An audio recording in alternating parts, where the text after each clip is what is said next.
Nurse, where's Juliet? Tell her to come here. I swear to you, on my virginity at age 12, I told her to come in.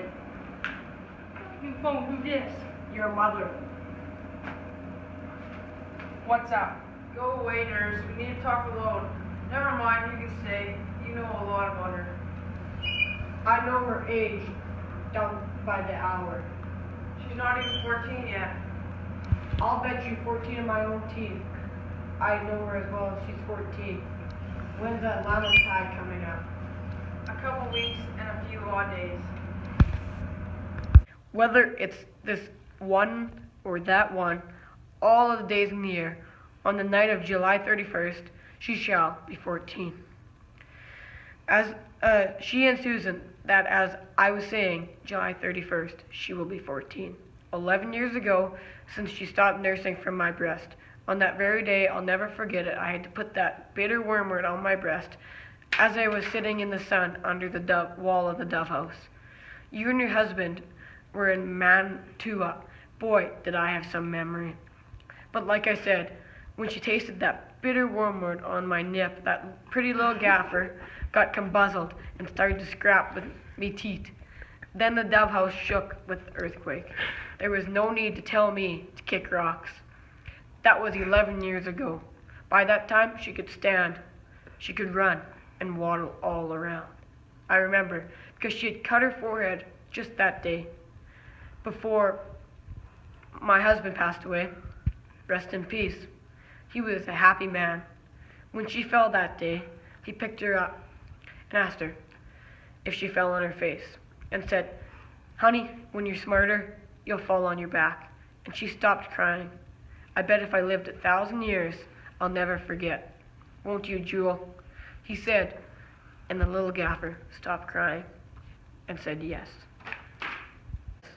I swear she had a bump on her forehead as big as a rooster's testicle.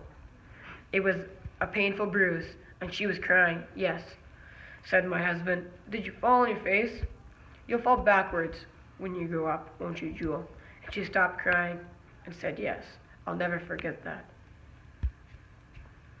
No, no, no. You need to know. If God may choose you to have His grace, you were the prettiest little gaffer that I've ever nursed. If I ever live to see you get married, all my dreams will come true.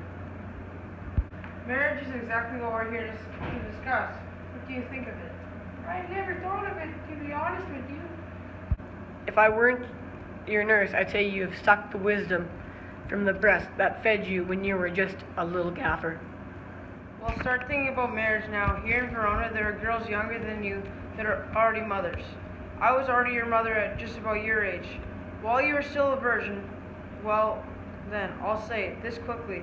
The Valiant Prayers wants you as his bride. He's a great dude. He's a good guy. His world is so perfect, almost as he's sculpted from wax. He's the hottest in Verona. Truly a fine specimen. Can you love this gentleman? You'll see him at our feast. Study his hotness. He is single and needs a bride to make him perfect and complete. It's wrong for a beauty like you to hide from a registered beautician like him. Many people think he's hot. However, he marries will be admired. You would share what he has, and by having him, you would lose nothing. Men make women bigger by getting them pregnant. Will you try to love Paris? If I like what I see, I'll like him more. Madame, the rest of the fam is here. Dinner is served. People are calling for you, and people are asking for the little gaffer and in the pantry. People are cursing the nurse. Ship hit the fan. I must kick rocks and serve the guests. Come along with me now. we'll follow you, Juliet. They're waiting for you. Go, girl. Go look for a man that can give you happy nights at the end of happy days.